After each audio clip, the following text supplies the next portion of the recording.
बिस्मिल्लाहिर्रहमानिर्रहीम। अस्सलाम वालेकुम स्टूडेंट्स, कैसे हैं आप सभी लोग। उम्मीद करता हूं कि आप लोग खैर आफियत के साथ होंगे और आज का जो टेस्ट है वो आप लोगों का काफ़ी अच्छा गया होगा। बच्चे, टेस्ट जो था वो बहुत ही टेक्निकल था। बहुत सारे बच्चों ने ऐसे ऐसे आंसर लगाए होंगे जो कि एक्सपेक्ट भी नहीं किए होंगे। मूव करते हैं हम लोग टेस्ट की तरफ। क्वेश्चन नंबर 1 पूछा गया, the number of moles of CO2 which contain 16 gram of oxygen. बच्चे, स्टिशियोमेट्रिक बेस्ड क्वेश्चन है। जो हमारा फ्री टेस्ट सेशन है उसके अंदर मैं ऑलरेडी इस तरह के क्वेश्चंस को एक्सप्लेन कर चुका हूँ। आप लोग वो फ्री टेस्ट सेशन के अंदर रिकॉर्डिंग्स को सुनेंगे तो आप लोगों को इस तरह के बहुत सारे क्वेश्चन मिल जाएंगे। इनफैक्ट ये क्वेश्चन एज सच एज मैंने वहाँ पे पूछा हुआ है। अब मोल्स और मैस ऑफ ऑक्सीजन की बात हो रही है। अगर हम लोग मोल्स की बात करें, अगर 1 मोल ऑफ CO2 हो तो इसमें जो ऑक्सीजन है वो 2 ऑक्सीजन है जिसका मैस होता है 32 ग्राम। अब वो कहते हैं कितने मोल्स ऑफ CO2 के लिए ऑक्सीजन का जो मैस है वो 16 ग्राम होगा। बच्चे, सिंपली क्रॉस मल्टीप्लाई कर लें। x को 32 से मल्टीप्लाई करता हूँ तो ये 32x आ जाएगा, और 16 को 1 से मल्टीप्लाई करता हूँ तो 16, और x will be equal to 16/32, 1/2 आ जाएगा। या फिर हमारे पास यहाँ पे जो राइट ऑप्शन है वो 0.50 आ जाएगा। क्वेश्चन नंबर 2 देखें। कहते हैं which the following is not electromagnetic in nature. बच्चे, हमारे पास रेडियो वेव्स हैं, माइक्रोवेव्स हैं, इंफ्रारेड है, अल्ट्रावायलेट है, विजिबल है, गैमा रेज हैं, एक्सरे, ये सारी की सारी इलेक्ट्रोमैग्नेटिक हैं। जबकि एनोडिक रेज, जिनको आप लोग कैनार रेज के नाम से भी पढ़ते हैं, ये इलेक्ट्रोमैग्नेटिक रेडिएशंस के अंदर कंसीडर नहीं की जाती। नेक्स्ट है कि which one of the following compound has the highest ionic character. बच्चे, आयोनिक करैक्टर का डायरेक्ट रिलेशन होता है इलेक्ट्रोनेगेटिविटी डिफरेंस के साथ। अब सभी में हाइड्रोजन है तो उसकी इलेक्ट्रोनेगेटिविटी तो 2.1 होगी। फ्लोरीन, क्लोरीन, ब्रोमीन और आयोडीन को देखें तो फ्लोरीन की 4 है, क्लोरीन की 3, माइनस हाइड्रोजन 2.1, ब्रोमीन की 2.8, माइनस हाइड्रोजन की 2.1, और आयोडीन की 2.5, माइनस हाइड्रोजन की 2.1। अगर आप लोग इनका डिफरेंस देखें तो ये 1.9 बनेगा, ये 0.9 बनेगा, ये 0.7 आ जाएगा, और ये 0.4। सबसे ज़्यादा इलेक्ट्रोनेगेटिविटी का डिफरेंस HF के लिए है, तो राइट ऑप्शन यही होगा। नेक्स्ट देखें, कहते हैं the molecular shape of ammonia. Ammonia जो कि AB4 टाइप मॉलिक्यूल है, जिसमें एक लोन पेयर है और 3 जो है वो इसके अंदर बॉन्ड पेयर्स मौजूद हैं, और AB4 type including 1 lone pair. बच्चे, इसकी जो शेप होती है वो हमारे पास ट्राइगोनल पिरामिडल होती है। टेट्राहेड्रल तब होता अगर AB4 type with no lone pair होता, लेकिन चूंकि यहाँ पर एक लोन पेयर मौजूद है तो इस वजह से हम लोग बोलेंगे ट्राइगोनल पिरामिडल आ जाएगा।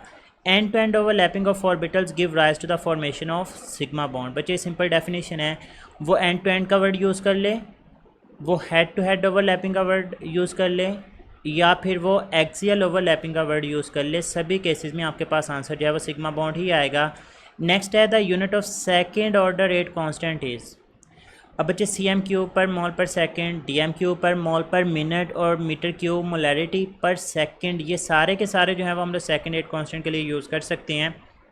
बेसिकली ये आता किस तरह से है कि मोल पर dm³ 1 - n इंटू पर सेकेंड, ये फार्मूला होता है।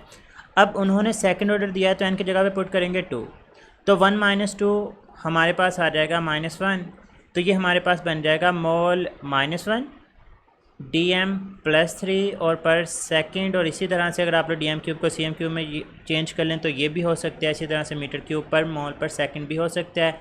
तो ये हमारे पास यहाँ पे ऑल ऑफ दीज है, राइट ऑप्शन बनेगा। Anthracene is the isomer of. तो बच्चे, एंथ्रासीन और फिनांथ्रीन दोनों केसेस में 3 बेंजीन जो हैं वो मौजूद हैं। फ़र्क सिर्फ ये है कि एक केस में जो है वो तीनों स्ट्रेट अटैच होती हैं, और एक में जो है वो ऑर्थो पोजीशन के ऊपर जाकर जो है वो बेंजीन अटैच होती है। लेकिन ये दोनों के अंदर same number of carbon atom, same number of hydrogen atom, same number of benzene rings होंगे, तो ये एक दूसरे के आइसोमर्स कहलाएंगे। तो यहाँ पे जो राइट ऑप्शन है वो बीटा बन जाएगी। नेक्स्ट क्वेश्चन देखें। कहता है कि कंटेनर है जिसके अंदर हीलियम भी है, हाइड्रोजन भी है, नाइट्रोजन भी है और कार्बन डाइऑक्साइड भी है। इनमें से कौन लीस्ट टाइम में डिफ्यूज़ होगी। बच्चे, रेट ऑफ डिफ्यूजन, जिसका इन्वर्स रिलेशन होता है मोलर मास के साथ। अब कहते हैं कौन लीस्ट टाइम लेगा। लीस्ट टाइम का मतलब उसका रेट ऑफ डिफ्यूजन बहुत ज़्यादा होगा, तो रेट ऑफ डिफ्यूजन उसका ज़्यादा होगा जिसका मोलर मास कम होगा। अब हीलियम जिसका मास है हमारे पास 4, हाइड्रोजन का मास होता है 2, नाइट्रोजन का मास है 28 और कार्बन डाइऑक्साइड का मास है 44। तो यहाँ पर सबसे कम मास हमारे पास हाइड्रोजन का है, तो यही राइट ऑप्शन होगा।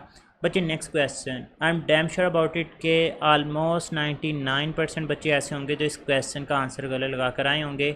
उन्होंने पूछा कि अगर प्रिंसिपल क्वांटम नंबर 4 है तो उसके अंदर टोटल नंबर ऑफ़ इलेक्ट्रॉन्स। अब बच्चे क्या करते हैं कि जी प्रिंसिपल क्वांटम नंबर आया 4, तो रिलेशन लगाते हैं 2n² और n की वैल्यू पुट करते हैं 4, इसका स्क्वायर लेते हैं तो 4 का स्क्वायर 16 इंटू 2, वो कहते हैं 32 इलेक्ट्रॉन्स आर प्रेजेंट।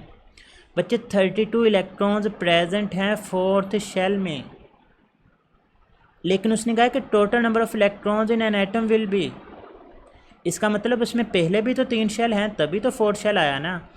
अब पहले शेल में 2 इलेक्ट्रॉन्स आ सकते हैं, दूसरे में 8 आ सकते हैं, तीसरे में 18 और चौथे में 32। इनको सम करें तो 32 + 18 50 + 8 58 + 2 60। यहाँ पे राइट ऑप्शन जो है वो हमारे पास 60 है। क्वेश्चन नंबर 10 की तरफ चलते हैं। कहता था एग्जैक्ट रिएक्टिविटी ऑर्डर। बच्चे 4 हैं हमारे पास कार्बोक्सिलिक एसिड्स के डेरिवेटिव। सबसे पहले हमारे पास क्लोराइड्स की रिएक्टिविटी होती है, उसके बाद एनहाइड्राइड्स होते हैं, उसके बाद जो है वो हमारे पास मौजूद होंगे ईस्टर्स, और उसके बाद जो है वो हमारे पास एमाइड मौजूद होती हैं। तो इसमें से जो सबसे करेक्ट ऑप्शन है वो हमारे पास डेल्टा आ जाएगी। नेक्स्ट क्वेश्चन नंबर 11, ये भी बहुत सारे बच्चे गलत लगा कर आए होंगे कि oxidation number of hydrogen can be. बच्चे अगर लिखा होता oxidation number of hydrogen in most of its compound तो फिर आंसर आना था +1, लेकिन बच्चे इसकी ऑक्सीडेशन स्टेट 0 भी हो सकती। लाइक फ्री स्टेट में हाइड्रोजन अकेला पड़ा है, इसकी ऑक्सीडेशन स्टेट 0 है। अगर मैं कहूँ HCl, इसमें हाइड्रोजन की ऑक्सीडेशन स्टेट +1 है। अगर मैं कहूँ सोडियम हाइड्राइड, हाइड्राइड्स के केस में, मेटल हाइड्राइड्स में हाइड्रोजन की ऑक्सीडेशन स्टेट है वो -1 होती है। तो तीनों ही हो सकती हैं। यहाँ पे जो राइट ऑप्शन है वो हमारे पास डेल्टा बनेगा। बच्चे नेक्स्ट क्वेश्चन देखें। कहते हैं कि आपके पास 4 लिक्विड्स हैं, इनमें से लीस्ट वेपर प्रेशर किसका होगा। अब बच्चे जो वेपर प्रेशर है वो इन्वर्सली रिलेट करता है इंटरमॉलिक्यूलर फोर्सेस के साथ। लीस्ट वेपर प्रेशर उसका होगा जिसके इंटरमॉलिक्यूलर फोर्सेस स्ट्रॉन्ग होंगी। अब ब्यूटेन, पेंटेन, हेक्सेन, हेप्टेन, ये सारे के सारी अल्केन्स हैं, और अल्केन्स होती हैं नॉन पोलर, और नॉन पोलर में जो फोर्स ऑफ अट्रैक्शन है वो लंडन डिस्पर्शन फोर्सेस होती हैं जिनका साइज़ के साथ डायरेक्ट रिलेशन है। अब इनमें से हेप्टेन का साइज़ सबसे ज़्यादा है, अगर इसका साइज़ ज़्यादा तो लंडन डिस्पर्शन फोर्स से ज़्यादा, और अगर लंडन डिस्पर्शन फोर्स से ज़्यादा तो हम लोग बोलेंगे इंटरमॉलिक्यूलर फोर्स से ज़्यादा, इसका वेपर प्रेशर जो है वो सबसे कम होगा। तो राइट ऑप्शन हेप्टेन आ जाएगा। बच्चे नेक्स्ट क्वेश्चन है कि for a reversible reaction catalyst किसकी स्पीड को इंक्रीज़ करता है। तो बच्चे चाहे फॉरवर्ड रिएक्शन हो चाहे रिवर्स, तो दोनों की ही स्पीड को तेज़ कर देता है। तो ये हमारे पास केमिस्ट्री पोर्शन की डिस्कशन थी। उम्मीद करता हूँ कि आप लोगों को तमाम के तमाम क्वेश्चंस क्लियर हो चुके होंगे। Best of luck for your result. अपना बहुत सारा ख्याल रखना है, दुआ में याद रखिएगा। फ़ी अमानिल्लाह, अल्लाह हाफ़िज़।